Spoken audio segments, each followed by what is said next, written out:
तहरीक ताल के सकरण जे पारां 10 जुलाई जुमे जे ॾींहुं काज़मी सेंटर खां सैनिमा चौक ताईं हिकु शानदार रैली कढी रहिया आहियूं। 55 ॾींहंनि जी हिकिड़ी डिघी जिदोजहद ऐं मुतहद ऐं मज़बूत सिंध जे मुहिम जेका आहे सॼी सिंध में हलायूं पिया। सिंध जा मुखालिफ़ ऐं सिंध जा वेरी चाहिनि था त सिंध विरायल हुजे, टुकड़ा टुकड़ा थियल हुजे ऐं छोॾो छोॾो थियल हुजे। हू चाहिनि था त सिंधियुनि जा हक़ हिक ॿिए जे हथ हिक ॿिए जे ॻिचनि में हुजनि।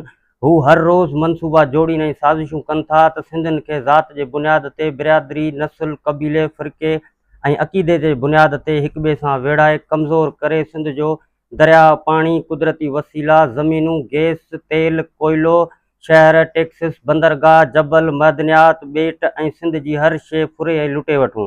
हिननि जी ख़्वाहिश आहे त सिंध भले करप्शन जे घेरे में हुजे, गौरनस बर्बाद हुजे, इल्मु, सिहत, ज़राइत, मेरठ सभु तबाह हुजनि, नौकरियूं विकामंदियूं रहनि, नियाणियूं क़तल थींदियूं रहनि। असांजा नौजवान, शागिर्द, हारी, मज़दूर, औरतूं, अक़लियतनि, वापारी, मुलाज़िम, आबादगार सभु दर बदर भटकंदा रहनि। हिननि जो प्लान आहे त आइनी तरमीमनि, इक़्तिसादी तरक़ी ऐं इंतहा पसंदी जे आड़ में सिंध जे तख़्तगाह कराची, नाणे पाणी ऐं वसीलनि ते कब्ज़ो करे सिंधियुनि खे पंहिंजे वतन में अक़लियत में तब्दील करियूं। सवाल आहे त छा असां हिननि जे मनसूबे खे कामयाबु थियणु ॾींदासीं?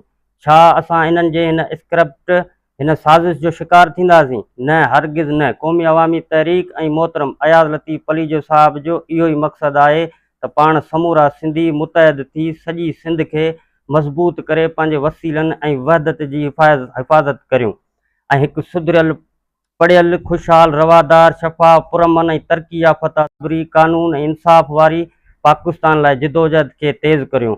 उन जे करे असां क़ौमी अवामी तहरीक ताल के सकरण जे पारां 10 जुलाई जुमे जे ॾींहुं काज़मी सेंटर खां सैनिमा चौक ताईं हिकु शानदार रैली कढी रहिया आहियूं। सिंध जो दर्द खणी ऐं सैनिमा चौक ते पहुचंदासीं। सकरण जे असां शऊर रखंदड़ माण्हुनि खे, हारियुनि खे, वकीलनि खे, पोरेतनि खे, उस्तादनि खे, सहाफ़ी दोस्तनि खे, सोशल मीडिया जे दोस्तनि खे, मुख़्तलिफ़ सियासी समाजी जेके तंज़ीमूं आहिनि उन्हनि खे असां पंहिंजी हिन जेका मुतहद ऐं मज़बूत सिंध जी मुहिम हले पई उन में भरपूर शिरकत जी दावत ॾियूं था। ऐं सुभाणे खां वठी बाक़ाइदा तौर ते असां ताल के सकरण जे मुख़्तलिफ़ ॻोठनि में, कॉलोनियुनि में पंहिंजी जेका इहा रैलीअ जी राबता मुहिम, अवामी जेका आगाही मुहिम आहे उहा हलाईंदासीं।